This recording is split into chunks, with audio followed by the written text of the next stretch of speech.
Mine karakter beren galabız. Çay vakit tozup da gitti. Artık bilen onun için mayda oturtkanık. Ağın kilbenin sarını çıkarabız. Balaylar. Hani hazır gelinde kazırga tutundu. Kızım berenge salayım. Sima berenge pişti. Benim kızım da mında yeri iyi. Şu diler benim. Amkil beni sarını kurşatayım hele. Mene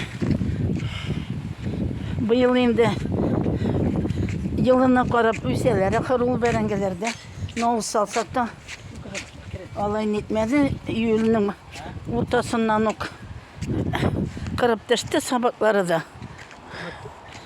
Mene yara bulganı bilen bereketin bilsin aşırıga nasip etsin. Hani benim balalarım kazdı. Ya yara bildin misin kılbasa? Mene o yani manamında tan tütel var. Hazır manamında tiplisine ketip saldık kiptirige. Vat şunun kadar berenge. Hadi başına da taşıp koyarız da.